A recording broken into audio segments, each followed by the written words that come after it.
रीटा, तुम यहाँ क्या कर रही हो? क्या तुम्हें मालूम नहीं कि जेंट्स का टाइम है और सिर्फ स्टाफ का? शर्मा जी, मैं खास वक्त की खास बेटी हूँ और बहुत से कानून तोड़ने का हक है मुझे। कानून किसी खास या आम आदमी के लिए नहीं होते, वो सभी के लिए होते। और क्योंकि तुमने कानून तोड़ा है, मुझे तुम्हारी शिकायत करनी है। अच्छा बाबा, कर दीजिएगा। जो सजा मिलेगी भुगत लूंगी। मगर जब आ ही गई हूँ तो अरे रे, मगर आप दूर क्यों जा रहे हैं? रुकिए ना, आप मुझसे डरते हैं क्या? जी नहीं, मैं आपसे डरता नहीं, लेकिन मैं किसी कानून तोड़ने वाले स्टूडेंट को इनकरेज भी नहीं करना चाहता। आज तूने कुछ काम किया है, इसीलिए तो हमारे सितारे फेवर में है। अब रीटा हाथ धोकर प्रमोद शर्मा के पीछे पड़ गई है, और रीटा जिस किसी के भी पीछे पड़ जाए उसे तो भगवान भी नहीं बचा सकता। हम लोगों के लिए इससे अच्छा मौका दोबारा नहीं आएगा, क्या समझे? उस्ताद, अब हमें क्या करना होगा? हम लोगों को कुछ ऐसा इंतजाम करना होगा जिससे कि इस चिंगारी को हवा लगे और ये शोला बन जाए। किसी तरह रीटा को एक पार्टी देने के लिए राजी किया जाए। उस पार्टी में सिर्फ गिने चुने लोग होंगे और उन लोगों को प्राइवेसी का पूरा मौका दिया जाए।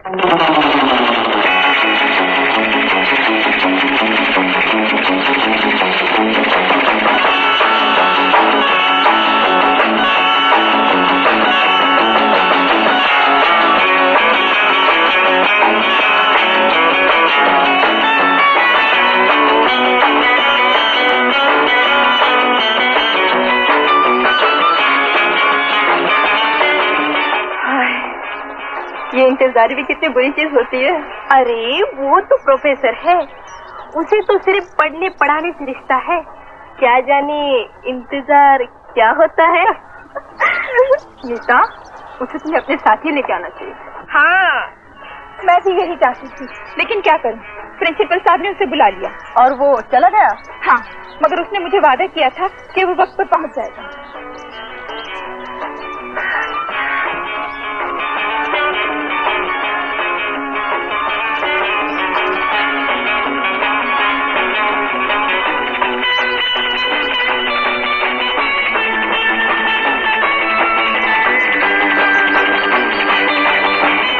लगता है बुलावा प्रिंसिपल साहब की तरफ से नहीं, उनकी बेटी की तरफ से आया था। ये कहाँ से आ गई यार? आने तो उस्ताद, लगता है कोई गुल खिलने वाला है। कैसे हो? बहुत दिनों के बाद दिखे। Enjoying yourself? अब मजा आएगा, डबल एंजॉयमेंट हो जाएगी। चलो खेलें। चलो। कौन है? Hello Rita. Hello Rita. चलो दीदी चलो।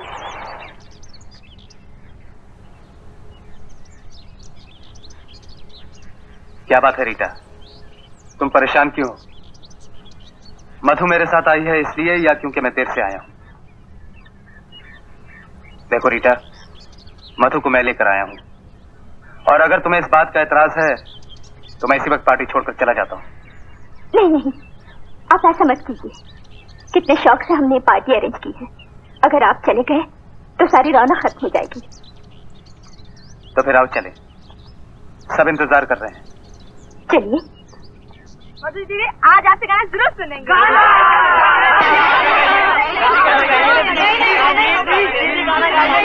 दीदी चश्मा पहन ले और फिर देखिए दीदी 5-5 दीदी 5-5 दिखाई दे रही है आप दीदी। दीदी नजर आ रही है। सर आइए, अब हम लोगों में एक डांट की बाती हो जाए। हो जाए सर। क्या करते हैं यार?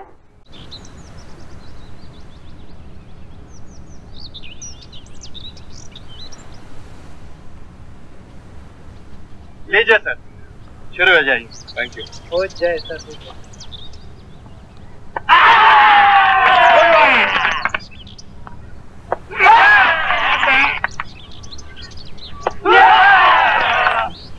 नाराजगी है रीटा, लड़के लड़कियां पे चिढ़ाते रहते, इसमें नाराजगी की क्या बात है? तुम्हारी वजह से। मेरी वजह से? हाँ हाँ, तुम्हारी वजह से। एक तो बिना बुलाए पार्टी में आई, गाना गाया ताकि सबको मेरा मजाक उड़ाने का मौका मिले, सारी पार्टी का मजाक किरकिरा कर दिया।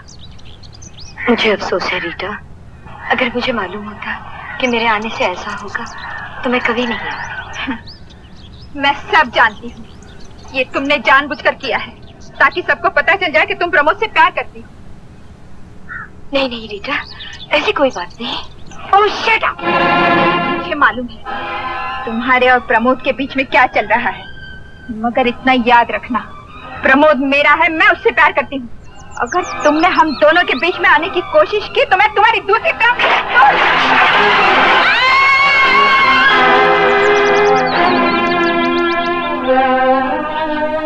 क्या हुआ मधु, तुम ठीक तो हो? कुछ नहीं, झूला झूल रही थी, गिर गई। ज्यादा चोट तो नहीं लगी? नहीं, तुम लोग खेलो, मैं घर जाती हूँ। मैं तुम्हें छोड़ के आता हूँ, चलो।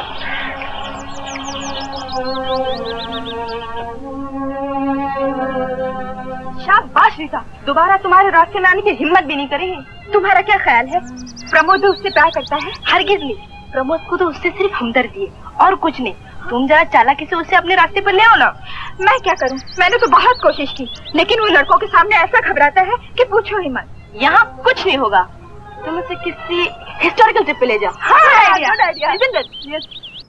दयालु सेन जी, तनिक मेरी अवस्था को समझने का प्रयत्न कीजिए। घर में अस्वस्थ पत्नी, अबोध बच्चे, इन सबको यहाँ छोड़कर पर्यटन पर मेरे लिए जाना किस प्रकार संभव होगा कृपालु? देखिए पंडित ब्रिजभूषण चतुर्वेदी जी, अनेकों बार इसी प्रकार के भाषण देकर आपने मुझे बगलोल अर्थात मूर्ख बनाया है, किंतु अब मैं आपकी शुद्ध हिंदी के झांसे में नहीं आऊंगा। कौन किसको झांसा दे रहा है? कुछ नहीं, ट्रिप पर जाने के बारे में चर्चा हो रही थी। अब मैं ठहरा बाल बच्चे वाला आदमी और सेन जी ठहरे बाल ब्रह्मचारी। अब विद्वान प्रमोद जी आप ही बताइए कि किसे जाना चाहिए? प्रोफेसर ब्रिजभूषण बिल्कुल ठीक कह रहे हैं, आपको जरूर जाना चाहिए।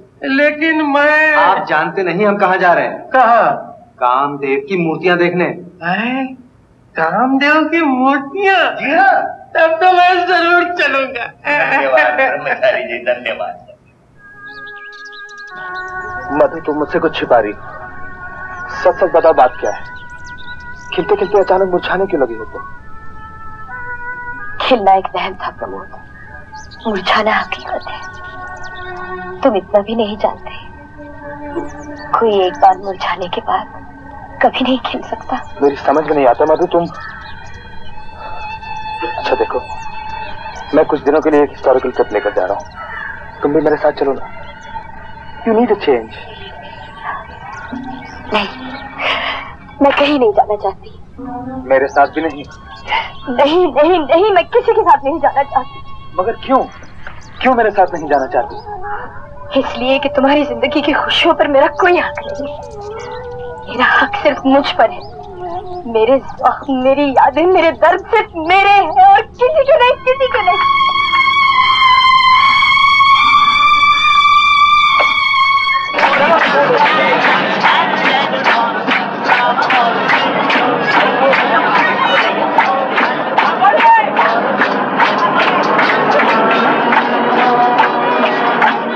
अरे भाई, जो सीट खाली है उसी पर बैठ जाओ, वरना पिकनिक का मूड है। अगर कोई लेट गया तो खड़े खड़े ही जाना पड़ेगा। सर, अगर आपको वो सीट पसंद नहीं है तो मेरी सीट पे बैठ जाइए, मैं वहाँ बैठता हूँ।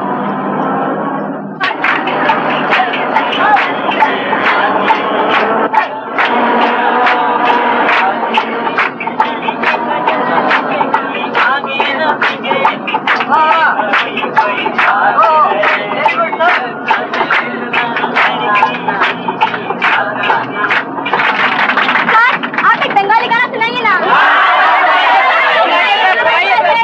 अरे वो तो जवानी में रविंद्र संगीत गाता था, इस उम्र में अगर मैंने गाना गाया तो ये चलती हुई गाड़ी रुक जाएगी। ये पिकनिक का मजा क्यों किरकिरा करना चाहती हो? मैं तो तुम लोगों का फोटो लेने आया हूँ, मुझे फोटो लेने दो। सर, ये कैमरा है? अरे बेवकूफ, ये लेंस है, ये कैमरा है। ये कौन सा लेंस है? ये जूम लेंस है। हाँ। सर, इसे लगाने से कपड़ों के अंदर भी नजर आता है। अरे पागल, इसको लगाने से दूर की चीज नजदीक दिखाई देती है और सब चीज साफ दिखाई देती है। Thank you, thank you.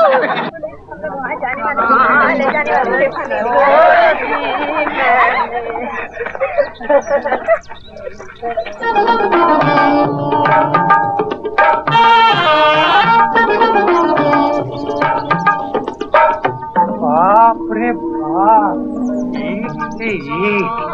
मेरा क्या होगा? फोटो तो खींच लो। सर, हमारा फोटो भी खींचो ना। तुम लोगों का फोटो खींचकर फिल्म खत्म कर देने से इन देवियों का फोटो फिर कैसे खींचूंगा? ये मुझे फिर कहाँ मिलेंगे? हाँ सर, मास्टरनी जी नाराज हो जाएंगी। अरे हमसे तो सभी नाराज हैं। मेरे पास प्रमोद की जीरा गोली थोड़े ही है। जीरा गोली? हाँ, जीरा गोली। जीरा गोली का चमत्कार से ही तो सभी लड़कियां प्रमोद के पीछे दीवानी है। वो देख।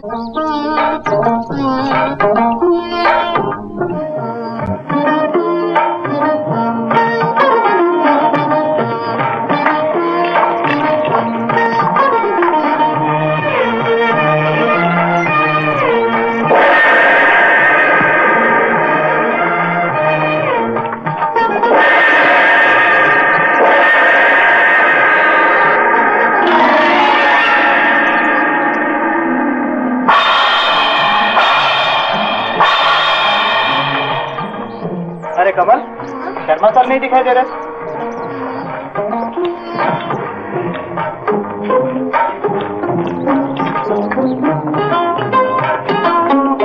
सर, पुराने जमाने के कलाकार इस तरह की मूर्तियां क्यों बनाया करते थे? That's a good question. पुराने जमाने में छपाई नहीं होती थी, इसलिए श्रृंगार रस का ज्ञान देने के लिए कलाकारों ने पत्थरों में किताबें लिखी। लेकिन इस तरह पत्थरों में किताबें पढ़ने से दिल में कुछ गुदगुदी सी होती है सर। यही तो हमारा इम्तिहान है। पुराने जमाने में जो लोग साधु या महात्मा बनना चाहते थे, उन्हें इसी श्रृंगार रस के बीच रखकर उनका इम्तिहान दिया जाता था। लेकिन आजकल इन सब चीजों को देखना या पढ़ना बहुत बुरा माना जाता है, ऐसा क्यों? उस जमाने का इंसान सेक्स के बारे में पढ़ना या लिखना पाप नहीं समझता था, क्योंकि वह वासना का दास नहीं था। आज इंसान वासना का दास है, इसलिए उसे पाप समझता है। सर, ये सब देखकर आप भी कभी सेक्स के बारे में सोचते हैं? मैं जब देखता हूँ तो सोचता नहीं, सिर्फ देखता। छू, देखते भी कहाँ हैं?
रात को यहाँ क्या बात है?